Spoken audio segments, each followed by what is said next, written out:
Hello, and welcome to Real Film Snobs. I'm Angela Yeager. I'm pleased to have with me on the show today for the first time, Erin Childers. Welcome to the show, Erin. Hi, I'm excited to be here. Thanks, Angela. Yeah, no problem. And in case that name is looking familiar to some of you folks at home who watch the show regularly, Erin is one of the Childers bunch. We've had her mother, Mo Childers, on the show recently, and her brother, Connor Childers, I think was the first one in the family to be on the show. So we just have to get Jesse and Erin on, the other Erin, Dad Erin, and then we'll have the whole Childers bunch on the show. And we could just retitle the show from Real Film Snobs to the Childers Bunch and make it a complete circle. We can take it So over. We don't need you, Angela. yeah, I just take off, just have you guys take over the show. So between all of your different tastes, you can basically make up me. So I've known Erin since she was a wee little one, and now she is an accomplished young woman out in the world, working at Linfield University as a career counselor. Is that what your job is? Academic advisor for the nursing program. Oh, okay. Very specific. Academic advisor for the nursing program. So yeah, and I remember when you were like in high school when you were talking about different things you were going to do and what jobs you were going to do. And I don't think that this was even talked about at that time. So it's interesting that this is the path you ended up taking. In fact, Erin, when she was in high school, volunteered on Real Film Snobs I did and the was behind the camera. camera. Yes, was a Exactly. camera operator. Yeah. So I remember that. Was that what year was that? Was that for your what year of high school were you in? I think it was my senior project, so it would have been 2015. Right. Wow. So time flies. Yeah. So it's senior project. She volunteered on Real Film Snobs. I still remember those days. And now you're on the other side of the camera. So, Erin, just to let the audience know a little bit about your taste, why don't you tell me? I know what we're going to talk about your favorite movie of all time, which like nobody has heard of. So I'm going to let you discuss it. So tell me about Harold. Yes. So my favorite movie, I'm usually into comedies or rom-com. This isn't a rom-com, just a comedy. But it's called Harold. It came out in 2008. It stars Spencer Breslin as a 13-year-old balding child. And then his best friend is Cuba Gooding Jr., who's the janitor of his class or of his school. And it also has Nikki Blonsky. I was a huge Hairspray fan, so we love an appearance from Nikki Blonsky. It's essentially a coming of age story about this 13-year-old bald child who moves cities. So his mom gets a new job and he has to move from his current town that he rules all, and he says he has all his friends, he doesn't want to move. So he moves to a new town and kind of just has to form new relationships. So it's a comedy, so it's not sad. He just kind of uses his bald head to get ahead in the world. So he makes high school friends As by people buying them do. beer. Yeah, So exactly. what is it you love so much about this movie? Because I never even heard of it. I was like, Ali Sheedy, Cuba Gooding Jr. is so random.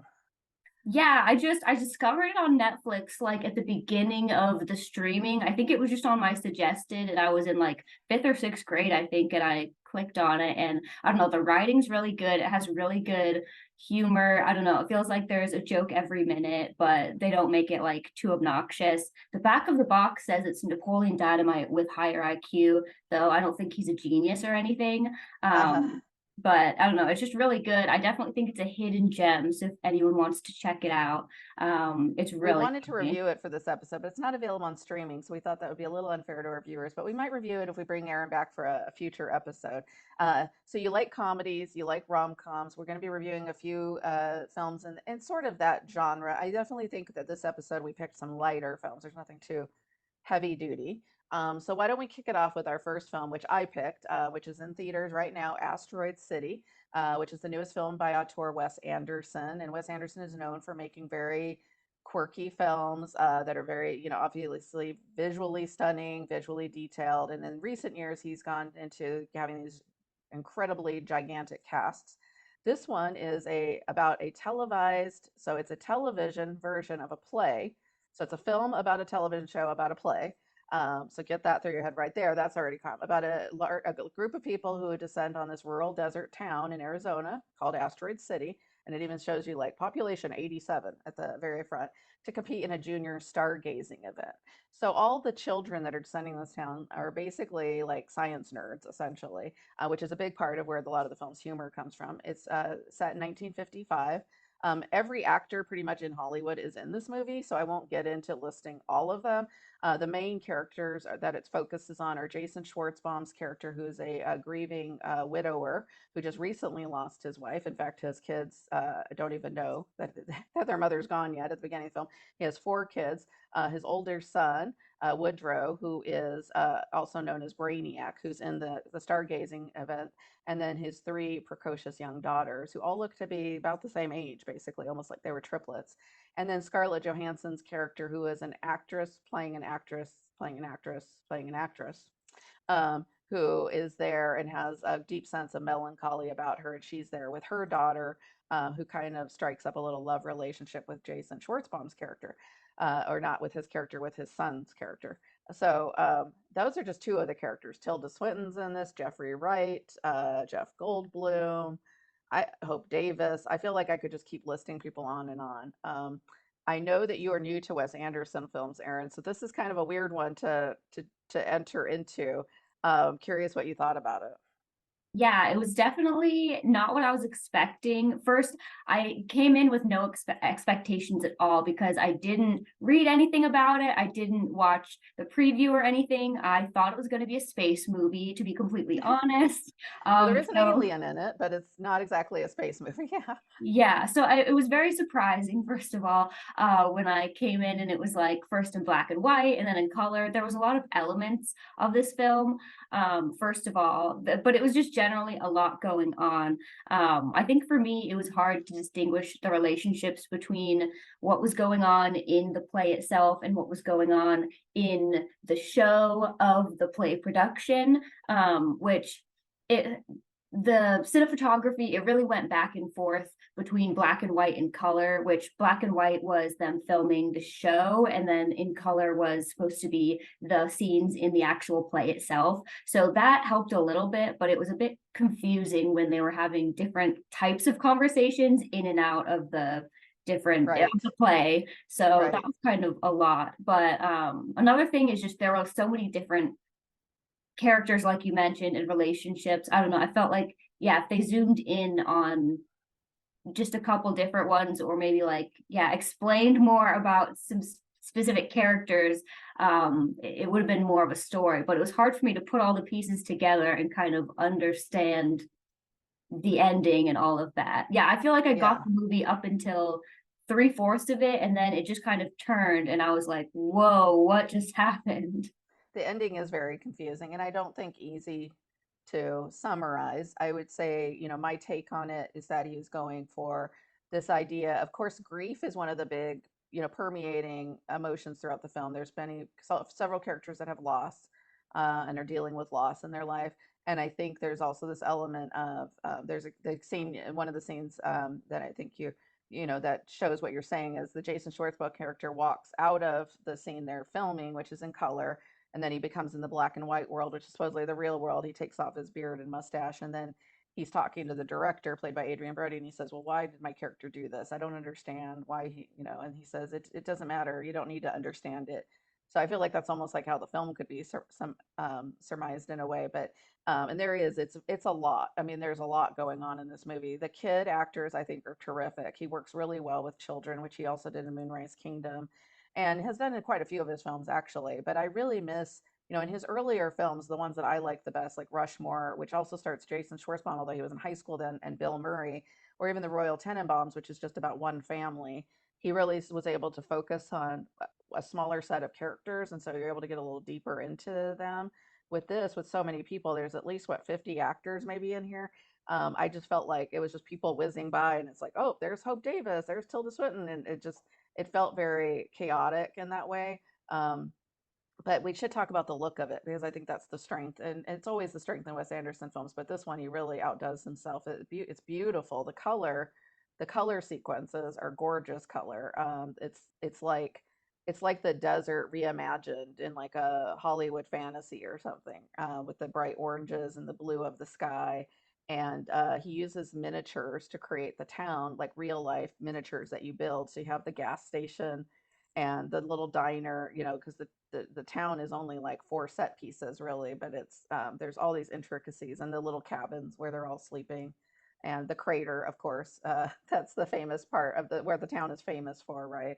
So, and then you have the scene where the alien descends, and so I thought the look of the film was gorgeous, and he just packs so much. It's only an hour and 45 minutes. It's not a very long film.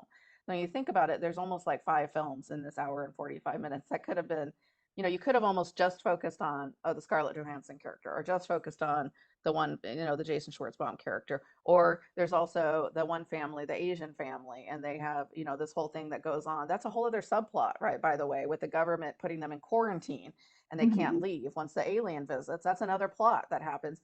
And then the one kid, he's like, you know, trying to get it out, the word out to the media. So that's a whole other plot. So it's just, it's a lot. And then there's that shocking random kind of music number that one of the kids goes into. Oh yeah, we forgot to even mention there's a musical sequence of some original songs that were written for the movie, and then yeah, the kid starts singing and dancing, and a group of cowboy musicians come out and start playing instruments for that scene. So if you like to be surprised and you like very weird films, I would say this one. And if you're already a fan of Wes Anderson, you'll probably like this movie. If you've been a little exhausted by him lately, I would say for those who have seen his other films, this is better than French Dispatch and better than Isle of Dogs, which I thought were really weak films. But not as good as his earlier stuff, in my opinion. So, an interesting one for you to see. I do recommend you go out and check out Rushmore, Erin, if you haven't seen that. That's one of his earlier ones. And since you like coming of age stories, which we're going to get to next, Rushmore is a terrific coming of age story. So let's move on to your next movie. All right, I'll have to check Rushmore out. So I'm going to introduce the next two, both Pete Davidson movies, just because he's one of my favorites. I loved him since the roast of Justin Bieber, I think back in 2015. But just to jump in, the first one is called Big Time Adolescence, and like Angela mentioned, it's a coming of age story. It's a 2019 film directed by Jason Orley, and it stars Pete Davidson, Griffin Gluck, and Machine Gun Kelly, or Colson Baker has some appearances as well. It's essentially a coming of age story for this young teen played by Griffin Gluck, who just idolizes his older friend, who is his older sister's ex-boyfriend, who just kind of stuck along as the younger brother's best friend. When everyone else kind of outgrows him, he just still idolizes him. And the Pete Davidson kind of plays this stoner, alcoholic, like loser guy who I think in the middle of the movie randomly is like, oh, guess what? I quit my job. Like he's all excited about things like this that everyone is kind of has question marks in their mind about. But it's a really good film, and Pete's character is really fun to watch. He does things like kind of make really big plans that never go into fruition. Like at the beginning of the movie, he goes, oh, I'm going to be a talk show host. And I think they're like, oh, how? And he just is like, oh, let's change the conversation. Or he Wants to be an there's a actor, party. of Yeah, course. Yeah, exactly. There's a party, and he goes, oh, I invented the pimps and hoes party. And like, who actually invented those. So things like that. right. And it's a fun watch for sure. Definitely like a comfort movie for me if I just need to like relax and watch something in the background. So I'm curious what you like about Pete Davidson, because I've been trying to understand, and I know it's a lot of folks your age in their 20s that particularly like him. I've been trying to understand the appeal of him. And I some sort of get it because I've seen several films with him now, and I've actually liked several of them, almost despite myself, because part of me thinks I just don't understand the appeal of this guy. On the other hand, he is sort of watchable. I don't know how to explain it almost. I don't know. I think a lot of people like him just because he has that like, oh, I don't give an F attitude. Like he just kind of is himself. And I don't think, and he's not his character either. I think in real life, I mean, I guess you see him having like different relationships and going from lady to lady, which I guess is his own prerogative. But I don't know. He seems like a good person, like in real life. And I don't know. He's just really funny. I'm a huge stand-up person, so I like his stand-up. I don't think it's the best stand-up. I've watched a few of his specials. They're okay sometimes, but I don't know. I think he just portrays like a really like that kind of person that we all know, like that party animal. Like, I don't know, he just really does it well.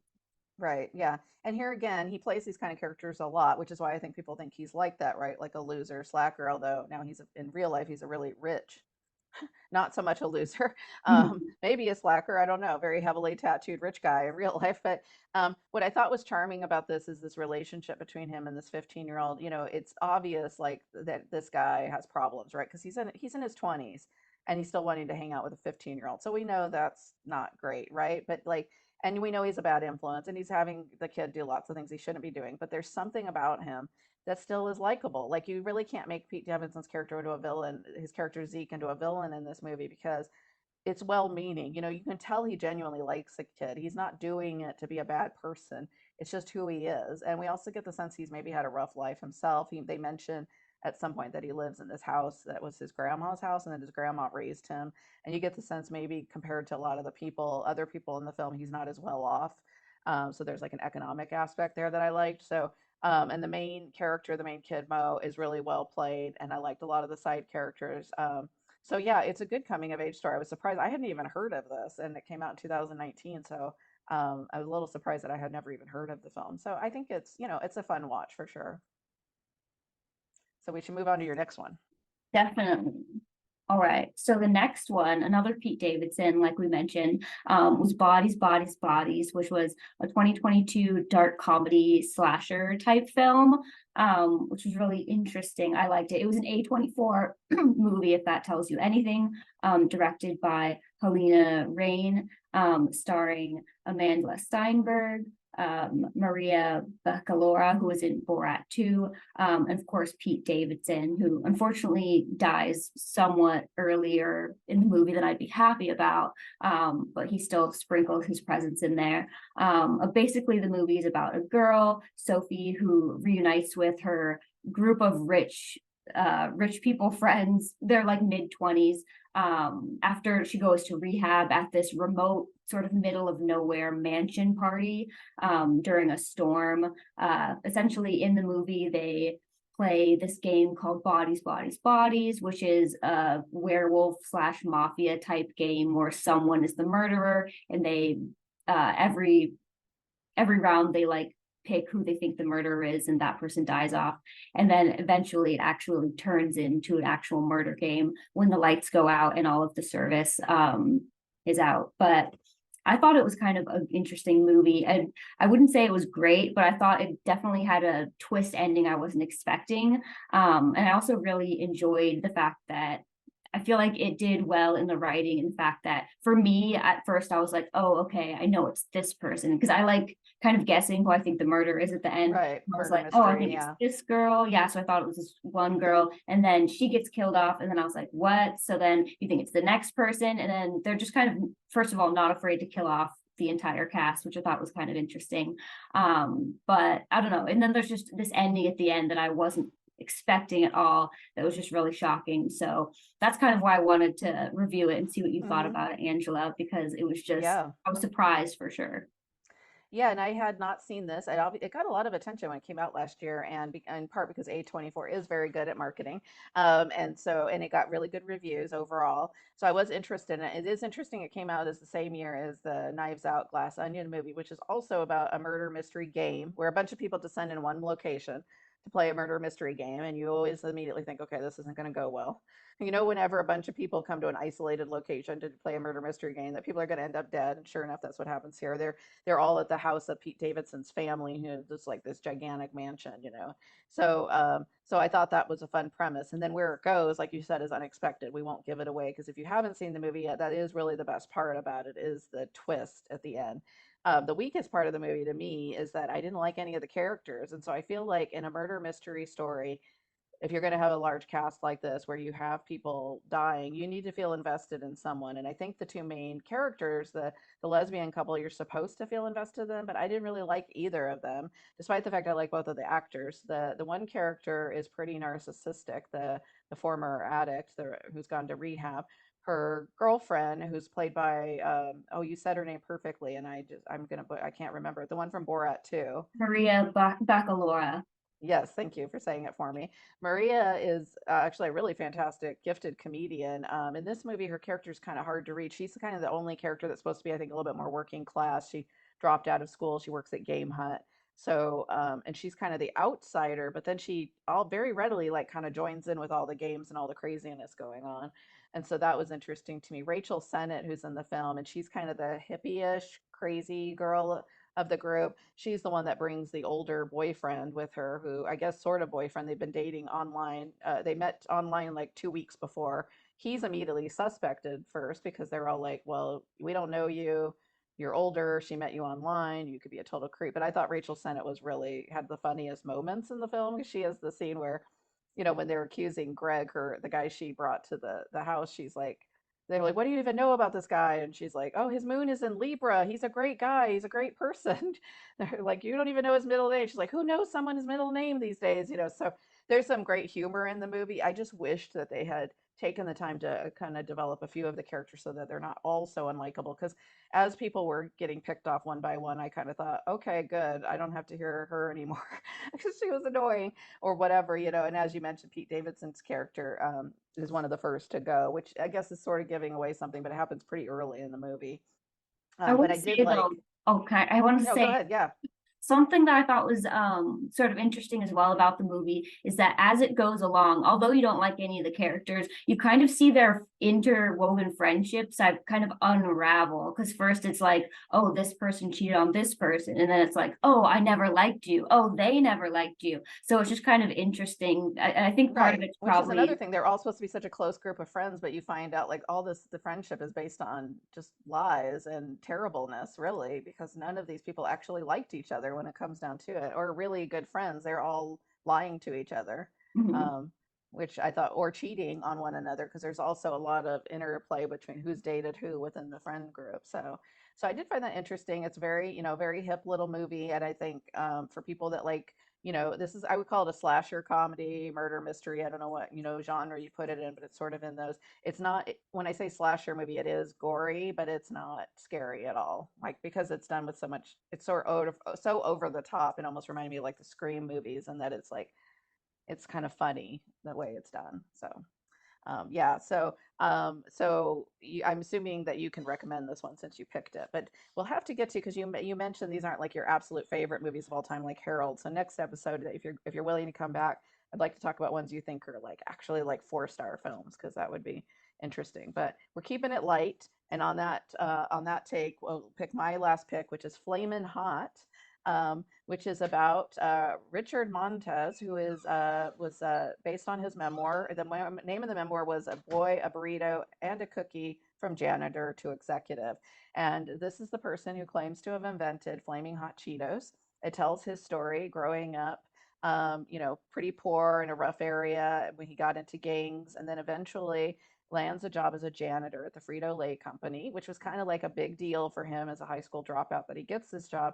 But he soon wants to do more, and he starts to try to find opportunities to grow in the company, and finds himself kind of pushed back every step of the way to advancing in his career. He really wants to be a machinist. He keeps getting denied opportunities to do that. And eventually he pitches the idea to Roger Enrico, the CEO of Frito-Lay, the idea of a spicy brand of Cheetos, to appeal to the Latino market, which, of course, at that time in the 90s and continues to be one of the fastest growing segments of the US population.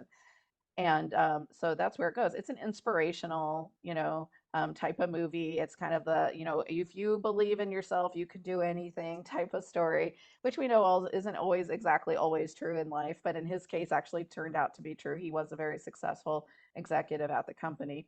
The thing that bothered me about it, of course, is that it reads sort of like a 90-minute advertisement for the Frito-Lay Corporation, which I'm not thrilled with. But I could see also the appeal of this movie. It won the Audience Award at South by Southwest, and the director, Eva Longoria, who's a very prominent Latina actress, really wanted to bring a positive portrayal of Latinos to the screen. Because in Hollywood, despite the fact that Latinos make up like 20% or something of the US population, very few of their stories are told. And if there's Latinos in screens at all, it's usually playing a drug dealer or a gangster or something negative.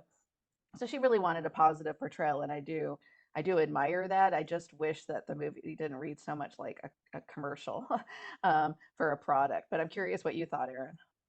I really liked it overall. I think anyone's gonna like the sort of pull yourself up by your bootstraps, rags to riches sort of story. And I think it was well told and it was really good in general. I will say there wasn't too much conflict within the movie. And I don't know if that's just because I knew Flamin' Hot Cheetos are now like a multi-million-dollar thing. Hmm. And everyone loves their, hot snacks and things like that. But yeah, I think there wasn't too many twists and turns, and it wasn't that there wasn't that much conflict throughout it. And then when there was conflict, did you notice that I feel like a lot of the times they were like, okay, let's just deep breathe through this, which is fine, but they did it like multiple times, which is a bit odd to me. Right, Um, with the voiceover narration, you mean? He'd be like, "Oh, yeah. we're about to have a conflict," and yeah, they use voiceover, I think, too much in the movie, which some of it makes it funny, because it's from Richard's perspective. So there's some really funny sequences. Like there's a scene where he's picturing all the CEOs, like all these white executives in their suits, but he pictures them in his voice, and they're all talking, a little bit like ghetto, a little bit, and there's some funny sequences like that. But then there's also sequences where they break the tension, like you're saying where they cut to him going, okay, that didn't go so well, Mhm. and it kind of undercuts, what the drama in the story. The other thing I liked though about this film, I'd say the cinematography, which is a hard word to say, was very beautiful, especially when they were showing food. So a lot of time they'd be showing preparing food, like spices, like doing fancy Hmm. stuff with a pan. And I think the shots they did with those, they looked really beautiful. And I was hungry the whole movie. You're ready for some flaming hot Cheetos or I something maybe was. even better. No, and I like the scene they show, and one of the nice things is they show how much of his wife was really an instrumental part of his success because his wife Judy, she believes in him, even though a lot of times he's like, I'm just a high school dropout. She believes in him.